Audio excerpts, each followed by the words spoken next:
ആകാശവാണി.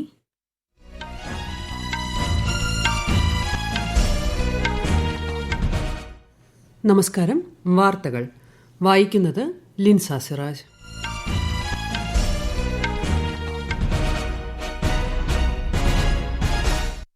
പ്രധാന വാർത്തകൾ. 17ാം civil services ദിനം നാളെ. ന്യൂഡൽഹിയിൽ പ്രധാനമന്ത്രി നരേന്ദ്രമോദി സിവിൽ സർവീസ് ഉദ്യോഗസ്ഥരെ അഭിസംബോധന ചെയ്യും. കഴിഞ്ഞ 4 വർഷത്തിനിടെ ഇന്ത്യയുടെ വിദേശ വിനിമയ വിപണി 32 ശതകോടിയിൽ നിന്ന് 60 ശതകോടി ഡോളർ എന്ന നിലയിൽ ഇരട്ടിയായതായി reserve bank governor Sanjay Malhotra. 4 ദിവസത്തെ ഔദ്യോഗിക സന്ദർശനത്തിനായി അമേരിക്കയുടെ വൈസ് പ്രസിഡന്റ് JD വാൻസ് നാളെ ഇന്ത്യയിലെത്തും. ജമ്മുകശ്മീരിലെ രാംബനിൽ മേഘവിസ്ഫോടനത്തിൽ 3 മരണം, 100-ലധികം പേരെ രക്ഷപ്പെടുത്തി. കേരളത്തിലെ സ്കൂളുകൾ ജൂൺ 2-ന് തുറക്കും. സംസ്ഥാനതല പ്രവേശനോത്സവം ആലപ്പുഴയിൽ. അമേരിക്കയിൽ നടക്കുന്ന ലോക സ്ക്വാഷ് ചാമ്പ്യൻഷിപ്പിന് യോഗ്യത നേടി ഇന്ത്യയുടെ വീർ ചോട്രാനിയും അനാഹത് സിംഗും. വാർത്തകൾ വിശദമായി. 17ാം സിവിൽ സർവീസസ് ദിനത്തോടനുബന്ധിച്ച് നാളെ ന്യൂഡൽഹിയിൽ നടക്കുന്ന പരിപാടിയിൽ പ്രധാനമന്ത്രി നരേന്ദ്രമോദി രാജ്യത്തെ സിവിൽ സർവീസ് ഉദ്യോഗസ്ഥരെ അഭിസംബോധന ചെയ്യും. പൊതുഭരണ രംഗത്തെ മികവിനുള്ള പുരസ്കാരങ്ങളും ശ്രീ മോദി സമ്മാനിക്കും. വിവിധ വിഭാഗങ്ങളിലായി 16 പുരസ്കാരങ്ങൾ സിവിൽ സർവീസുകാർക്ക് പ്രധാനമന്ത്രി സമ്മാനിക്കും. സിവിൽ സർവീസ് ഉദ്യോഗസ്ഥർ സേവന മേഖലയിൽ സത്യസന്ധതയും ഉത്തരവാദിത്വവും പുലർത്തണമെന്ന് കേന്ദ്രമന്ത്രി ജിതേന്ദ്ര സിംഗ് 2023 IAS ഓഫീസർ ട്രെയിനികളുമായി സംവദിച്ച ഡോക്ടർ സിംഗ് ഇന്ത്യൻ അഡ്മിനിസ്ട്രേറ്റീവ് സർവീസിന്റെ ചരിത്രത്തിലെ ഏറ്റവും വലിയ സ്ത്രീ പ്രാതിനിധ്യത്തിന് ഈ ബാച്ചിനെ അഭിനന്ദിച്ചു. 180 IAS ഓഫീസർമാരുടെ ബാച്ചിൽ 74 പേർ വനിതകളാണ്. പ്രധാനമന്ത്രി നരേന്ദ്രമോദി ഈ മാസം 22-നും 23-നും സൗദി അറേബ്യ സന്ദർശിക്കും. പ്രധാനമന്ത്രിയുടെ 3ാം സൗദി സന്ദർശനമാണിത്. സന്ദർശനം സൗദി അറേബ്യയുമായുള്ള ഇന്ത്യയുടെ നയതന്ത്ര ബന്ധം ശക്തിപ്പെടുത്തുമെന്ന് സൗദിയിലെ ഇന്ത്യൻ അംബാസിഡർ സുഹേൽ അജാസ് ഖാൻ പറഞ്ഞു. This visit is very important as we are strengthening our strategic partnership. India and Saudi Arabia are age-old friends, and the strategic partnership in recent years has really strengthened, diversified, and has given a new direction to the bilateral relationship. Wide range of talks are expected to take place in various fields of bilateral interest: economic engagement, defense partnership, energy partnership, and many other issues related to the regional and global political scenario. പ്രധാനമന്ത്രിയുടെ Saudi Arabia സന്ദർശന വേളയിൽ Russia Ukraine സംഘർഷം ചർച്ചയാകുമെന്ന് വിദേശകാര്യ secretary Vikram Misri. ചർച്ചയിലൂടെ പ്രശ്നം പരിഹരിക്കണമെന്നതാണ് Indian നിലപാടെന്നും വിദേശകാര്യ secretary പറഞ്ഞു. കഴിഞ്ഞ 4 വർഷത്തിനിടെ ഇന്ത്യയുടെ വിദേശ വിനിമയ വ്യാപാരത്തിൽ ഇരട്ടി വർധനയുണ്ടായതായി reserve bank governor Sanjay Malhotra. 2020 32 ശതകോടി ഡോളറിൽ നിന്ന് 2024 60 ശതകോടി ഡോളറായി വിദേശ വിനിമയ വിപണി കുതിച്ചുയർന്നു. ബാലിയിൽ നടന്ന 24ാമത് സ്ഥിര വരുമാന ധനവിപണി അസോസിയേഷൻ വാർഷിക സമ്മേളനത്തെ അഭിസംബോധന ചെയ്യുകയായിരുന്നു റിസർവ് ബാങ്ക് ഗവർണർ.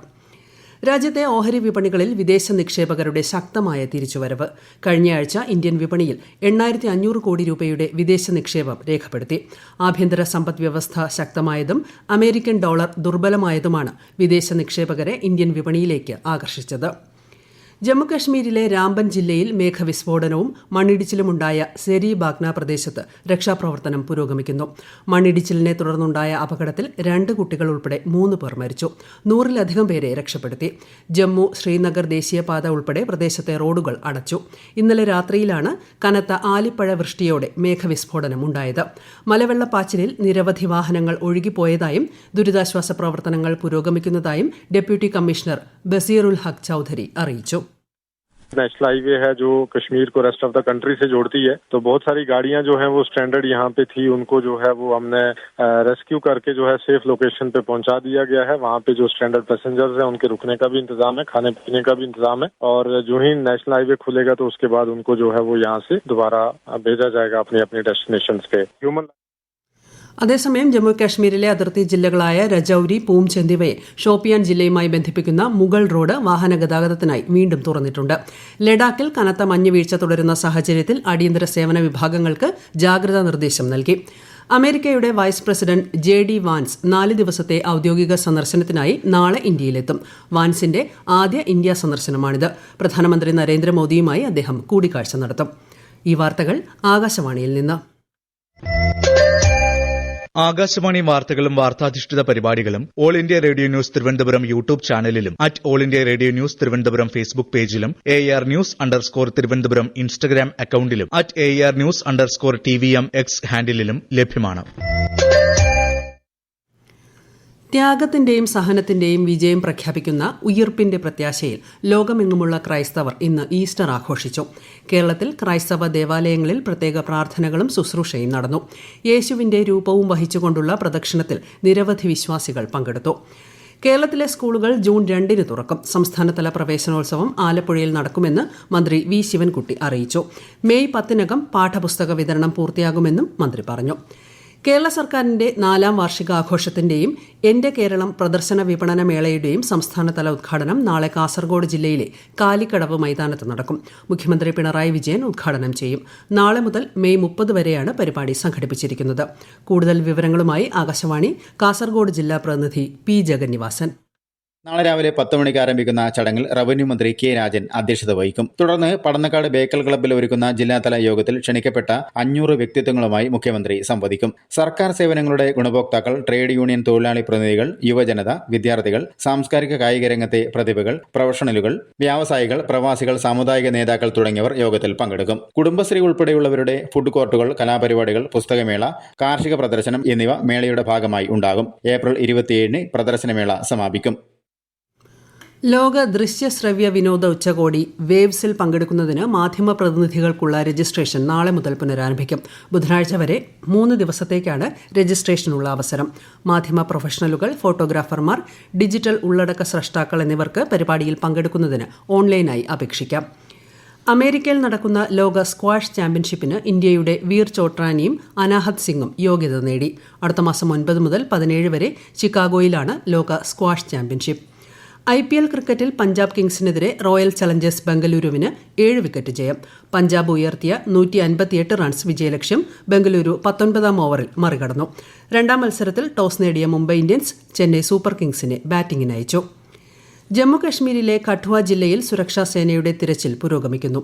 ഹീരാനഗർ സെക്ടറിലെ റസന ഗ്രാമപ്രദേശത്ത് സംശയാസ്പദ നീക്കങ്ങൾ നടക്കുന്നുണ്ടെന്ന രഹസ്യ വിവരത്തെ തുടർന്നാണ് സൈന്യത്തിന്റെ തിരച്ചിൽ. ഇന്ന് പുലർച്ചെയാണ് പ്രദേശത്ത് തിരച്ചിൽ ആരംഭിച്ചത്. പശ്ചിമബംഗാളിൽ വഖഫ് ഭേദഗതി നിയമത്തിനെതിരായ പ്രതിഷേധത്തിനിടെയുണ്ടായ ആക്രമണങ്ങളുടെ പശ്ചാത്തലത്തിൽ സമാധാനവും സമഗ്രതയും നിലനിർത്തണമെന്ന് മുഖ്യമന്ത്രി മമതാ ബാനർജി ജനങ്ങളോട് അഭ്യർത്ഥിച്ചു. പ്രതിപക്ഷ പാർട്ടികൾ സംസ്ഥാനത്ത് കലാപം സൃഷ്ടിക്കാനുള്ള ശ്രമം നടത്തുകയാണെന്ന് പൊതുജനങ്ങൾക്കുള്ള തുറന്ന കത്തിൽ അവർ പറഞ്ഞു. പശ്ചിമബംഗാളിലെ മുർഷിദാബാദിലെ വർഗീയ അക്രമങ്ങളെക്കുറിച്ച് മുഖ്യമന്ത്രി മമതാ ബാനർജിയെ അറിയിക്കുമെന്നും അടിസ്ഥാന സാഹചര്യങ്ങളെക്കുറിച്ചുള്ള തന്റെ കണ്ടെത്തലുകൾ കേന്ദ്ര സർക്കാരിന് സമർപ്പിക്കുമെന്നും ഗവർണർ CV ആനന്ദബോസ് പറഞ്ഞു. പ്രശ്നബാധിത മേഖലകളിലെ സന്ദർശനം പൂർത്തിയാക്കി കൊൽക്കത്തയിലേക്ക് മടങ്ങവെ മാധ്യമങ്ങളോട് സംസാരിക്കുകയായിരുന്നു അദ്ദേഹം.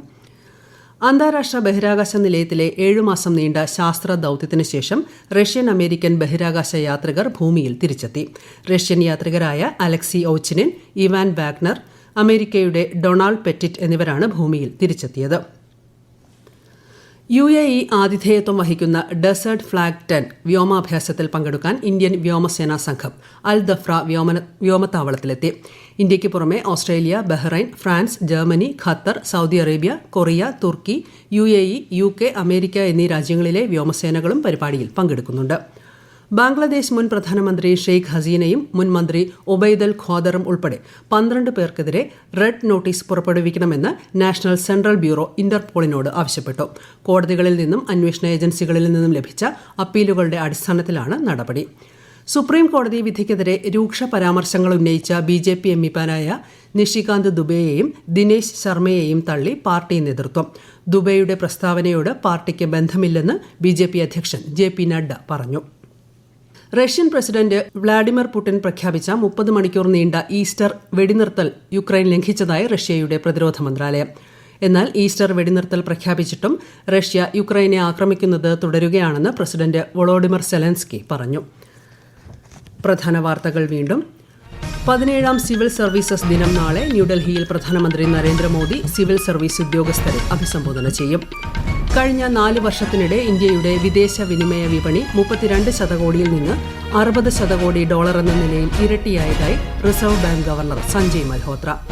4 ദിവസത്തെ ഔദ്യോഗിക സന്ദർശനത്തിനായി അമേരിക്കയുടെ വൈസ് പ്രസിഡന്റ് JD വാൻസ് നാളെ ഇന്ത്യയിലെത്തും. ജമ്മുകാശ്മീരിലെ രാംബനിൽ മേഘവിസ്ഫോടനത്തിൽ 3 മരണം, 100-ലധികം പേരെ രക്ഷപ്പെടുത്തി. കേരളത്തിലെ സ്കൂളുകൾ ജൂൺ 2-ന് തുറക്കും. സംസ്ഥാനതല പ്രവേശനോത്സവം ആലപ്പുഴയിൽ. അമേരിക്കയിൽ നടക്കുന്ന ലോക സ്ക്വാഷ് ചാമ്പ്യൻഷിപ്പിന് യോഗ്യത നേടി ഇന്ത്യയുടെ വീർ ചോട്രാനിയും അനാഹത് സിംഗും. വാർത്തകൾ കഴിഞ്ഞു. അടുത്ത വാർത്താ പ്രക്ഷേപണം രാത്രി 8:35-ന്.